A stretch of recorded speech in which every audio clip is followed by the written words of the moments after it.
13 दिनों की रफ्तार के बाद बाजार सुस्ताने के मूड में। सेंसेक्स निफ्टी फ्लैट, लेकिन mid cap small cap shares में एक्शन। बैंकिंग और आईटी शेयर्स बना रहे दबाव। फार्मा एफएमसीजी से मिल रहा है हल्का सहारा। सरकार से सुखोई जेट इंजन बनाने के लिए ऑर्डर मिलने से एचएएल में उड़ान। शेयर 3% ऊपर। एंटीक ने दिए 6,145 रुपए के लक्ष्य। आज दोपहर डिफेंस एक्विजिशन काउंसिल की बैठक में 1,30,000 करोड़ की रक्षा सौदे को मिल सकती है मंजूरी। नेवी के लिए 70,000 करोड़ की लागत से 7 नए वॉरशिप बनाने का प्रस्ताव। आवाज की एक्सक्लूसिव खबर। मझगांव डॉक और गार्डन रीच 5% ऊपर। सरकार से सेमीकंडक्टर प्लांट की मंजूरी मिलने से केन्स टेक्नोलॉजी में जोरदार तेजी। शेयर 5% ऊपर। और प्रीमियर एनर्जीज की करीब 120% प्रीमियम पर हुई लिस्टिंग। पहले ही दिन निवेशकों का पैसा डबल। 450 के इशू के मुकाबले 991 पर हुई लिस्टिंग। स्वागत है आपका ट्रेडर्स हॉटलाइन में, और आपके सवालों के जवाब देंगे। और आज आपके जवाब देने के लिए हमारे साथ मौजूद है प्रकाशगावा.com के प्रकाश गावा। आज मार्केट थोड़ा सा सुस्ताने के मूड में है, हालांकि मिड कैप की तरफ से थोड़ा सा ग्रीनरी दिखाई दे रही है। अभी भी एडवांस डिक्लाइन इसीलिए बेहतर है क्योंकि मिड कैप में एक मजबूती बनी हुई है। 25,255 पर निफ्टी का इंडेक्स इस वक्त चल रहा है, और बैंक निफ्टी 50-60 पॉइंट नीचे और 51,366 पर है। गाबा सर, आज मार्केट थोड़ा सुस्ताने के मूड में है क्या? Good morning to you. बिल्कुल ऐसा लग रहा है, क्योंकि दौड़ा भी तो कोई 13 दिन था। 13 दिन से एक दौड़ा लगातार, from swing low to swing high. हम नॉर्मली 6 और 7 दिन के बाद सोचते हैं थिंक शॉर्ट। जब ऊपर जाता है तो थिंक शॉर्ट बोलते हैं। ये 13 डेज डबल, तो थिंक शॉर्ट तो होगा ना। तो जब थिंक शॉर्ट होता है तो मुझे लगता है कि यहाँ पर सुस्त सकता है, लेकिन टेक्निकली ट्रेंड इंटैक्ट है, कॉम्प्रोमाइज नहीं हुआ। हाँ, थोड़ा डिप मिल सकता है। अगर गैप अप खुलता है तो फिर सेलिंग आ जाती है। फ्लैट खुल जाता है तो ऊपर नीचे जा सकता है, और गैप डाउन मिलता है तो बाइंग आती है। ये इसका मार्केट का स्ट्रक्चर है। लेकिन अब भी स्ट्रेंथ है, मैं बताऊंगा मार्केट में, निफ्टी में। लेकिन सुस्त है, थोड़ा नीचे आ सकता है। बस बाय ऑन डिप्स है, बट इतना ध्यान देना है। रही बात बैंक निफ्टी की बात, निफ्टी का कहूंगा फ्यूचर में जो सपोर्ट है 25,300 के आसपास है, और बैंक निफ्टी में कहेंगे सपोर्ट करीब है 51,400 के आसपास।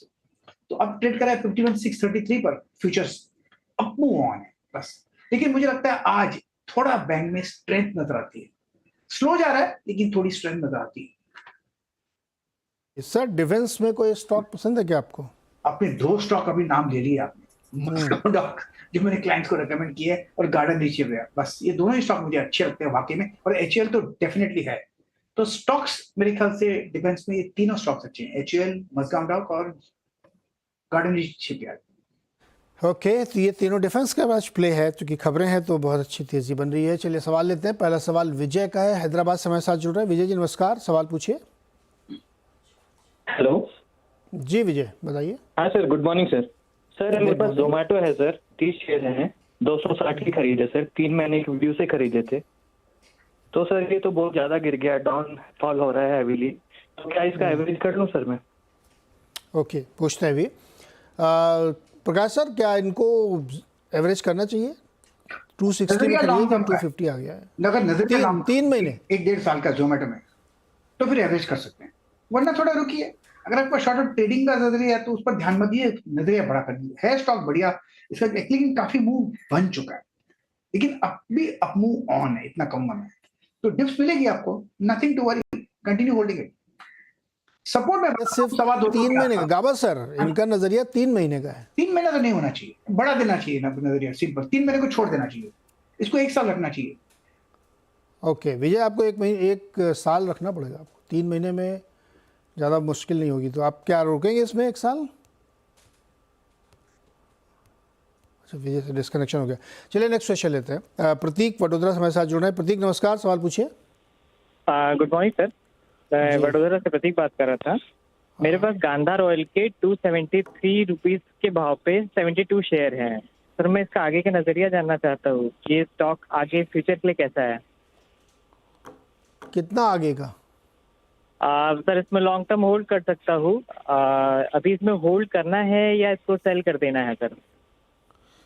गावा सर, गंधार ऑयल इनके भाव से तो नीचे आ गया है, होल्ड करना है क्या? देखिए ऐसा है कि रीसेंट लिस्टिंग है और लिस्टिंग भी करीब 300 305-10 के आसपास और लो देखा है करीब 200 के नीचे भी चला गया। अब यहाँ पर संभल रहा है, संभलने की कोशिश कर रहा है। अगर संभल जाता है तो अब फिर तो होल्ड करना चाहिए, क्योंकि लिस्टिंग के बाद है, जिसने लिस्टिंग के बाद खरीदा आज दुखी है, तो वो जैसे ही ऊपर जाएगा तो उसमें सेलिंग प्रेशर आएगा। तो मुझे लगता है लिस्टिंग के बाद नीचे नहीं आना चाहिए था, क्योंकि वो साइन ऑफ वीकनेस है। 200 का स्टॉप लगाइए, कंटिन्यू होल्डिंग है और देखिए कहां तक जाता है। एक रेजिस्टेंस आएगा 300 के आसपास, 280 300 के आसपास, वहां पर फ्रेश लुक ले सकते हैं। ओके, स्टॉप लॉस के साथ इसमें आप बनिए और 300 के आसपास रेजिस्टेंस आएगा अगर बाउंस बैक आता है तो। अगला सवाल है देवेंद्र का, जो मुंबई से हमारे साथ जुड़ रहे हैं। देवेंद्र जी नमस्कार। नमस्कार जी बताइए देवेंद्र, सवाल पूछिए अपना। नहीं लग रहा कुछ नेटवर्क का इशू। देवेंद्र आवाज़ आ रही है आपको? नहीं, देवेंद्र जी खामोश हो गए, बोल ही नहीं रहे। ओके, एनीवे कोई प्रॉब्लम नहीं है। गावा सर, M&M फाइनेंशियल्स के स्टॉक पर नजर डालिए। धीरे धीरे करके ये 330 पर आ गया है, क्या आपको ठीक लगता है ये? बढ़िया स्टॉक है, अब वो और भी मिलना चाहिए। 332 पे ट्रेड कर रहा है, मेरे ख्याल से 324 का कोई स्टॉप लगा चले तो 350 ही पॉसिबल है। मोमेंटम है स्टॉक में, बढ़िया स्टॉक है और 350 चला जाएगा तो न्यू हाई चला जाएगा, फिर तो रेजिस्टेंस है ही नहीं और मुझे लगता है 350 जाएगा इन मैटर ऑफ टाइम। तो यस, इट्स अ होल्ड। अच्छा गावा सर, SBI कार्ड चलता क्यों नहीं है? कल मेरे ख्याल से चला था SBI कार्ड, मुझे ध्यान है, मैंने फिर देख लेता हूँ। यस, कल परसों चला था। इनफैक्ट आज मैंने शॉर्टलिस्ट किया था वो बाइंग के लिए, लेकिन मैंने दिया नहीं क्योंकि दूसरा स्टॉक दे दिया मैंने। SBI कार्ड का जो हायर टाइम फ्रेम जो चार्ट है 757 पर ट्रेड करता है। एक्चुअली लेने की जगह आप यहाँ पर है, इसको लेकर इसको भूल जाना चाहिए। मुझे इसका टारगेट 900 नजर आता है। ट्रेड करा है 756 पर, सपोर्ट है करीब 700 पर। तो 50 पे स्टॉप तक अगर देखें और 150 का टारगेट हो तो मेरे ख्याल से अपो ऑन है यहाँ पर। सो रिस्क रिवॉर्ड रेशियो भी फेवर है 1:3, लेकिन उसको होल्ड करना पड़ेगा, पेशेंस की जरूरत है। लेकिन सेटअप के हिसाब से लगता है जगह अच्छी है ऊपर जाने की, अगर जाता है तो, और लगता है जाएगा SBI कार्ड। ओके चलिए नेक्स्ट क्वेश्चन लेते हैं रोशन साहू का, फतेहपुर यूपी से। रोशन सवाल पूछिए अपना। ये BEL का शेयर है, 800 शेयर है, ये 307 रुपए में लिया था, इसको रखना चाहिए, क्या करना है? अभी तो घाटे में चल रहा है। अभी हाल फिलहाल में लिया है हमको लग रहा है। हाँ, ये 15 दिन हो गया। ओके गावा सर, 15 दिन पहले BEL का स्टॉक 307 पे लिया, अभी चला आया 297-70, क्या करना चाहिए इसमें? ये इनको लॉन्ग टर्म होल्ड करना पड़ेगा। स्टॉक बढ़िया है, शॉर्ट टर्म में वीकनेस है और नीचे आएगा, क्योंकि दौड़ा इतना था तो थकेगा तो जरूर, ये थकने की जगह है, टाइम वाइज करेक्शन की जगह है। अभी 3-4 महीने से साइडवेज चल रहा है, 1-2 महीना और भी चलेगा तो घबराने की बात नहीं है। स्टॉक बढ़िया है, अपमूव ऑन है, सपोर्ट थोड़ी डीप है, इसलिए आपको होल्ड करना पड़ेगा और होल्ड करना भी चाहिए BEL। रोशन होल्ड करना पड़ेगा इसको, एकदम शॉर्ट टर्म में फायदा नहीं होगा। आपका नजरिया क्या, शॉर्ट टर्म का ही है क्या? शॉर्ट टर्म तो फिर ठीक है, रख सकते हैं अभी महीना तक। हाँ, ज्यादा नहीं ना, पैसे की जरूरत तो नहीं है ना, नहीं नहीं नहीं। तो फिर होल्ड कीजिए ना, काय को 1-2 महीना बोलते हैं। जी जी। आपको टाइम मत दीजिए ना। दूसरा है GTL इंफ्रा, इसका सर क्या है? कौन सा? GTL infra. Infra, GTL infra. हाँ, मिल गया। अरे तो 2 रुपए का शेयर है भाई जी। अरे कहाँ क्या खरीदते रहते हो आप लोग? एक सलाह गावा सर, GTL इंफ्रा बताइए। बेच दो और उसमें ऐड कर लो BEL में। जी। ओके, इसको बेच के उसमें ऐड करो। अच्छे शेयर खरीदा करो भाई, मतलब बहुत रिस्की मत खरीदो। अच्छे बुरे से मतलब है कि बहुत रिस्क क्यों ले रहे हो इस मार्केट में आप। चलिए कुछ सवाल इधर से लेते हैं। सवाल है सर विकास कुमार का, जियो फाइनेंशियल चल रहा है तो उसमें सवाल आ गया। 303 शेयर हैं जियो फाइनेंशियल के 330 के प्राइस पर। 20 दिन का नजरिया, I have view of 20 days. गावा सर 20 दिन में क्या होने वाला है इसमें? कुछ नहीं होने वाला है, मैं तो कहता हूँ देखिए, मुझे लगता है ये जियो फाइनेंशियल 300 जो लेवल जोन है यहाँ पर बॉटम आउट हुआ, और ये स्टॉक मैंने क्लाइंट्स को रेकमेंड किया है। मेरे हिसाब से इसका टारगेट 400 होना चाहिए, अब 347 है, तो मेरे ख्याल से ये होल्ड है stock. Why are you timing off? अपने आपको टाइम आउट क्यों कर देते हो? वार्निंग क्यों दे रहे हो? 1 महीने में करूंगा, 15 दिन में करूंगा। इसको होल्ड करने लायक स्टॉक है। रिलायंस का स्टॉक लॉन्ग टर्म के लिए बहुत ही बढ़िया है। आप ट्रेडिंग करेंगे तो आपका लॉस हो सकता है, लेकिन उसमें आपने निवेश कर लिया तो आपका फायदा ही फायदा है। रिलायंस अब निवेश करिए तो 20 दिन का होल्ड मत करिए। गाबा जी की राय ये मैंने कर लिया। और इसमें एक डिस्क्लोजर भी ध्यान रखिएगा, ये चैनल जो आप देख रहे हैं और इस कंपनी जियो फाइनेंस के जो प्रमोटर हैं सेम है, तो आप किसी और से भी एक राय ज़रूर लीजिएगा। मेरी राय पे ही भरोसा मत करिए, गाबा जी की बात पे भी पूरी तरीके से भरोसा मत करिए। चलिए अगला सवाल है विजय कुमार का, अयोध्या से जुड़ रहे हैं। विजय कुमार जी नमस्कार, सवाल पूछिए। नमस्कार। नमस्कार जी बताइए। सर, मेरे पास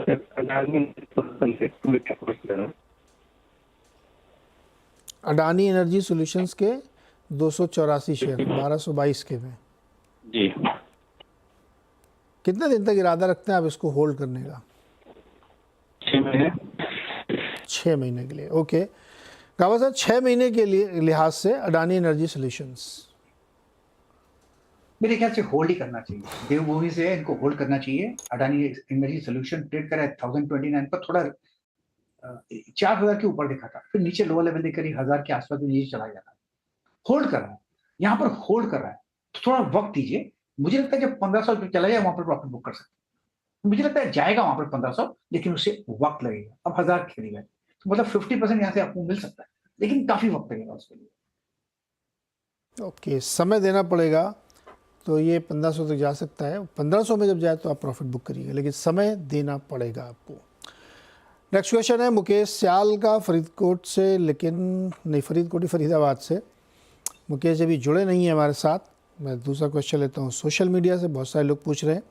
अभिषेक का सवाल है SBI अक्टूबर फ्यूचर्स 832। गावा सर, SBI अक्टूबर फ्यूचर का 832 state bank of India trade करे 819। इन्होंने लिया out of the money, sideways zone पर है। अब मूव ऑन है इसमें, लेकिन जितना ज्यादा गुजरेगा साइडवेज उतना आपका लॉस होगा, क्योंकि थीटा डिके होगा, टाइम डिके होगा। होल्ड कीजिए उसको, लेकिन ऐसी जगह पे परसों भी एक 2 दिन पहले भी एक अप मूव मिला था, फिर कल भी एक अप मूव मिला था, शायद कल परसों एक और एक अप मूव मिले। करीब 840 मुझे टारगेट नजर आता है SBI में। अगर मार्केट ऊपर जाएगा तो SBI जाएगा ऊपर, तब उसमें निकल सकते हैं। ओके। बलविंदर सिंह ने 675 के प्राइस पे 100 शेयर्स खरीदे टाटा मोटर्स के। पूछ रहे हैं कि होल्ड और exit. I think Tata Motors hold है। शॉर्ट टर्म में थोड़ा साइडवेज जोन पर स्ट्रगल है, लेकिन स्टॉक बढ़िया है, होल्ड। तो मेरे ख्याल से इट्स अ होल्ड। इसमें ऐसे स्टॉक में नुकसान नहीं करना चाहिए, होल्ड करना चाहिए, मुनाफा मिलेगा। टाटा मोटर्स। पीके मिश्रा भागलपुर से मेरे साथ जुड़ रहे हैं, उनका सवाल लेते हैं। पीके मिश्रा जी बताइए सर। सर मेरे पास कैनरा बैंक का 1500 शेयर है एट द रेट ऑफ ₹35 और लॉन्ग टर्म जो है। मिश्रा जी बड़े सस्ते में लिया आपने। ना एक्चुअली सिंडिकेट बैंक था उसका, हाँ, वहाँ से मर्ज कैनरा होके बैंक का आपको आया, मिला। कैनरा बैंक फिर स्प्लिट हुआ। पैसा तो काफ़ी बन गया आपका। गावा सर क्या करें मिश्रा जी, केनरा बैंक है अब इनके पास, भाव तो बहुत नीचे वाला है। बाय मोड पर है, 4 महीने से साइडवेज जोन है, थोड़ा स्ट्रगल कर रहा है, लेकिन मेरे ख्याल से मोड बाय है। काफी दौड़ा था, फ्रॉम 60 टू अराउंड 120 डबल हो गया था, तो थोड़ा प्रॉफिट बुकिंग आया वहां पर। लेकिन 100 strong support zone, psychological support है। जब तक उसके ऊपर है तब तक कंटिन्यू होल्डिंग है। अब मुनाफे में कंटिन्यू होल्डिंग है कि मिश्रा जी होल्ड करके रखिए, कोई दिक्कत नहीं। आपकी बाइंग कॉस्ट जो बन रही है वो बहुत ही अट्रैक्टिव है, कोई दिक्कत नहीं है। 100 के आसपास स्टॉप लॉस होना चाहिए। गावा सर 100 रुपये स्टॉप लॉस ना? हाँ, 100 में स्टॉप लॉस नहीं होना चाहिए, वहां पर सपोर्ट है।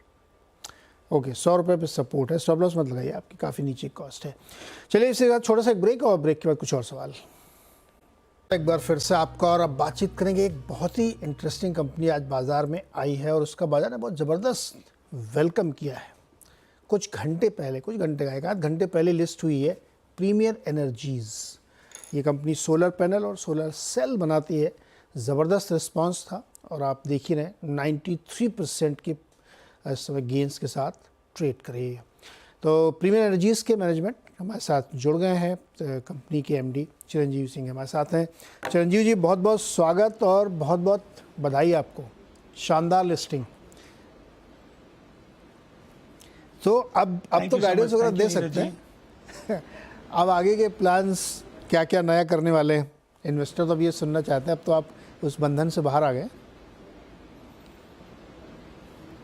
Thank you Neeraj ji. तो गाइडेंस की अगर बात करें तो जैसे आपको मैंने पहले लास्ट इंटरेक्शन में बताया था कि हम 4 गीगावाट का सेल और मॉड्यूल लाइन लगा रहे हैं। ये FY26 और 27 में कमीशन हो जाएगा और FY24 में इसी साल हमारा ऑलरेडी प्रोडक्शन लास्ट ईयर से डबल हो चुका है। तो उसकी जो ग्रोथ है, जो गाइडेंस की आप बात कर रहे हैं, वो हमारे Q1 के नंबर्स में ऑलरेडी डेमोन्स्ट्रेट हो चुकी है RHP में। तो अगर आप हमारी कैपेसिटी देखें, हमारी ऑर्डर बुक देखें, तो आप देख सकते हैं कि जो हमारी कैगर है वो करीबन 100% का ग्रोथ हम एक्सपेक्ट कर रहे हैं इस साल में।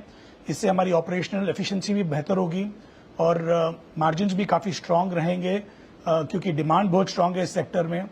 और अगर आप आगे की बात करें तो FY26-27 के बाद जो हमारा 4 गीगावाट का कैपेसिटी और ऐड हो जाएगा, तो उसके बाद हमारी कंपनी में जो नेक्स्ट लेवल ऑफ ग्रोथ नजर आएगा, अभी अगले 2 साल से लेकर 2.5 साल तो ये ग्रोथ है जो अभी हमारा कैपेसिटी डबल हो चुका है। उसके बाद नेक्स्ट फेज ऑफ ग्रोथ आएगा। जी 100% का CAGR जो हम लोगों को दिखा, क्या यही कंटिन्यू रहेगा क्या, या कहीं पे जाके थोड़ा सा नॉर्मलाइज होगा? नहीं, तो अभी कैपेसिटी हमारी लास्ट ईयर से इस साल डबल हुई है, तो ये जो हमारा रेवेन्यू पोटेंशियल है और जो ग्रोथ हम इस साल का गाइड कर रहे हैं, ये अगले 2-2.5 साल ये कंटिन्यू होगा। बट आप जो बोल रहे हैं वो सही है कि जो हमारी कैपेसिटी इसके बाद आने वाली है वो आएगी FY26 में और FY27 में। तो आप करीबन 1.5 से 2 साल के बाद फिर से आप ग्रोथ का एक अपॉर्चुनिटी देखेंगे क्योंकि कैपेसिटी और ऐड हो जाएगी। डिमांड बहुत स्ट्रांग है सोलर सेक्टर में, इंडिया में और एक्सपोर्ट मार्केट में भी। यूरोप का मार्केट भी ओपन हो रहा है और जैसे हमारी टाइप की कंपनीज जो सेल मैन्युफैक्चरिंग करती हैं और जो टेक्नोलॉजी और प्रोसेस ड्रिवन कंपनीज हैं, इनके लिए बहुत ज्यादा स्कोप है in terms of growth opportunities. अच्छा, एक लास्ट सवाल, मार्जिन की कोई रेंज आप देना चाहेंगे यहाँ से लेकर के 26-27 तक? सर, मार्जिन मेरे हिसाब से जो अभी हमारा Q1 का नंबर्स हमने RHP में दिया था, वो काफी सिग्निफिकेंट ग्रो हुआ था कंपेयर टू लास्ट ईयर। मेरे हिसाब से ये मार्जिन जो अभी हमारे हैं ये सस्टेनेबल हैं क्योंकि मार्केट में डिमांड बहुत ज्यादा है। तो अगले 1.5-2 साल के लिए मेरा ये गाइडेंस है कि मार्जिन जो है ये सस्टेन करेंगे 15-16-17% की रेंज वाले। जी। ओके सलूजा जी, बहुत बहुत शुक्रिया जुड़ने के लिए और बहुत बधाई आपको बढ़िया शानदार लिस्टिंग के लिए। Thank you so much. ये थी प्रीमियर एनर्जीज और लास्ट हम लोग जो इंटरेक्शन कर रहे थे तो इसमें था कि वैल्यूएशन कितने कंफर्टेबल है, तो कुछ छोड़ा था इन्होंने टेबल पे लोगों के लिए और उसका रिस्पांस आपके सामने है। तो जो भी कंपनी इन्वेस्टर्स के लिए छोड़ेगी उसको अच्छा रिस्पांस मिलेगा। गावा जी से पूछते, गावा जी 1 घंटे का चार्ट देखते हैं क्या आप? मेरे पास आज अगर लिस्ट हुआ है तो आज मेरे पास चार्ट नहीं है, कल से होगा। कल से मैं आपको 1 घंटे पहले हुआ है सर। हाँ, तो फिर मेरे पास चार्ट नहीं, मेरा चार्ट कल आएगा और कल प्रॉमिस मैं करता हूँ आपको दिखा दूंगा। ओके, तो ये खूबी सिर्फ गावा जी के अंदर है पूरी इंडस्ट्री में, जो 1 दिन का चार्ट भी देख के कुछ ना कुछ हमें बता सकते हैं। लेकिन चूंकि अभी देखिए 1.5 घंटा हुआ है तो इसलिए कल तक का इंतजार हम लोग करते हैं। चलिए एक आध सवाल ले लेते हैं, अभी समय है थोड़ा सा। कुलदीप हमारे साथ जुड़ गए पुणे से। कुलदीप जी बताइए। नमस्कार। नमस्कार सर। बताओ सवाल सर। बहुत देर से वेटिंग बता सर। मेरा सवाल है सर, 15 स्फूर्ति पे फाइनेंस लिमिटेड। हाँ 740 की बाइंग है मेरे एवरेज करके 55 शेयर से। ओके गावा सर, स्पंदना स्फूर्ति अभी तो लॉस में हूँ लेकिन मेरा लॉन्ग टर्म का व्यू है सर। लॉन्ग टर्म मतलब कितने साल? 1-2 साल तक। और सर मेरे पास सर और एक शेयर है स्पार्क कंपनी का, Sun Pharma research company, advance research company. कौन सा? Sun Pharma advance research company नहीं है स्पार्क। हाँ ठीक है, उसका भी 244 का एवरेज प्राइस बाइंग है मेरा। उसके तकरीबन मेरे पास 209 शेयर है सर। ठीक है, अभी आप रुको। ठीक है सर। गावा सर पहले बता दीजिए उसका स्पंदना स्फूर्ति का। स्पंदना का एक स्ट्रक्चर ऐसा है कि जब लिस्टिंग हुआ उसके बाद ऊपर चलेगा, फिर लिस्टिंग के नीचे आ गया, 400 के भी नीचे आ गया, फिर एक लिस्टिंग के ऊपर चला गया। ये टोटल साइडवेज जोन पर अब नीचे गिरावट आई है। लगता है यहाँ पर ये गिरावट संभल जाए। इनको जब भी इसके प्रॉफिट में चले जाए, इनको ये स्टॉक से निकल जाना चाहिए क्योंकि ये लार्जर टर्म में अब तक साइडवेज जोन पर है, लेकिन अपमूव यहाँ पर मिल सकता है। लगता है यहाँ पर गिरावट कम है, तो इनको फिलहाल होल्ड कीजिए। अपमूव मिलता है करीब 740-750, निकल जाइएगा। सन फार्मा एडवांस, यस, ये स्टॉक बढ़िया है। स्ट्रॉन्ग सपोर्ट जोन करीब 200 के आसपास है, ट्रेड कर रहा है 225 के आसपास, ऊपर जाएगा 350 400, ये एक जोन है, उसे वक्त लगेगा, लेकिन वहां पर थोड़ा रेसिस्टेंस है, वहां पर प्रॉफिट बुक करना चाहे तो कर सकते हैं, लेकिन एक hold stock Sun Pharma advance. Okay, next question एक और लेते हैं। परमिंदर सिंह है मैं सर लुधियाना से। परमिंदर जी नमस्कार, सवाल पूछिए सर। परमिंदर जी 500 शेयर लिए हैं आरती इंडस्ट्रीज, ओके, 610 रुपए में लिए हैं, कितनी देर रखना चाहिए? कितनी देर आप रख सकते हो ये बताओ। मेरा एक 1.5 साल का व्यू है। ठीक है गावा सर, 1-1.5 साल के नजरिए से आरती इंडस्ट्रीज जी 700 720 जब चला जाए वहां पर प्रॉफिट बुक कर सकते हैं, और मुझे 1-1.5 साल लग जाएगा उसमें। अब ट्रेड करा 629 पर आरती इंडस्ट्रीज, अब कंसोलिडेशन जोन पर और साइडवेज मोड पर है, अपर रेंज और करीब 720 740 के आसपास है, तो मेरे ख्याल से वहां आपको मिलना चाहिए, वहां तक चला जाएगा। होल्ड आरती इंडस्ट्रीज बढ़िया कंपनी है। ओके, लेकिन 1 साल वेट करना पड़ेगा ना गावा सर? अब 600 के तो प्रॉफिट भी तो होगा ना इनका। प्रॉफिट होगा। अच्छा गावा सर, जोमेटो में आपकी क्या राय बन रही है? आज 2.5% ऊपर 250, अभी हालांकि ऊपरी लेवल से नीचे आया है काफ़ी ये, लेकिन आज थोड़ा संभलने की कोशिश कर रहा है, ठीक लगता है क्या आपको? 200 भी अगर आ जाएगा तो आई वोंट बी वरीड, क्योंकि काफी दौड़ा है जोमेटो में 50 to 250, तो यहाँ पर एक साइडवेज जोन बनेगा, टाइम बेस करेक्शन होगा, प्राइस एक थोड़ा करेक्शन होगा, लेकिन सपोर्ट करीब 225 के आसपास है, तो डिप मिलता है तो बाइंग अपॉर्चुनिटी रहेगी, लेकिन long term hold Zomato. Okay, Kurukshetra से विक्की जी ने एक सवाल भेजा है। CDSL के शेयर्स हैं इनके पास 480, 939 रुपए के प्राइस पे। पड़ेगा, मैं चार्ट निकालने की कोशिश करता हूँ। CDSL शायद, क्योंकि मेरे पास ये BSE में लिस्टेड नहीं है, ये NSE में मिलेगा सर? हाँ NSE में ढूंढ रहा हूँ मैं, इसलिए मनी कंट्रोल में ढूंढता हूँ मैं इसको स्टॉक। और चार्ट लेट मी सी, खुला तो नहीं है चार्ट अब तक, नो चार्ट नहीं खुला मेरे पास, तो आई थिंक 1424 रुपए का प्राइस इस समय इसका चल रहा है। चलिए सर वेरी क्विकली सवाल मिल गया। हाँ बताइए बताइए सर। CDSL मेरे ख्याल से होल्ड है, 3000 के आसपास है, थोड़ा प्रॉफिट बुकिंग आएगा, लेकिन ये सीडी स्टॉक जब भी इसमें कोई डिप मिलती है इस बाय, डिप्स बायबल स्टॉक, और होल्ड कीजिए, 3-4 साल रखेंगे तो अच्छा मुनाफा होगा CDSL में। ओके, डिप पे बाय करिए इसको, 3-4 साल रखेंगे तो अच्छा मुनाफा हो सकता है CDSL में। गावा सर बहुत बहुत शुक्रिया जुड़ने के लिए और बातचीत करने के लिए। Thank you. और एक आध स्टॉक जो आपने हम लोगों ने चर्चा की है जैसे कि जियो फाइनेंस, उसके लिए डिस्क्लोजर आप ज़रूर याद रखिएगा। चलिए इसी के साथ अब ब्रेक लेंगे, और ब्रेक के बाद आप देखिए खिलाड़ी नंबर 1 और सुमित बिल्कुल मुस्तैदी के साथ तैयार हैं दिल्ली स्टूडियो से।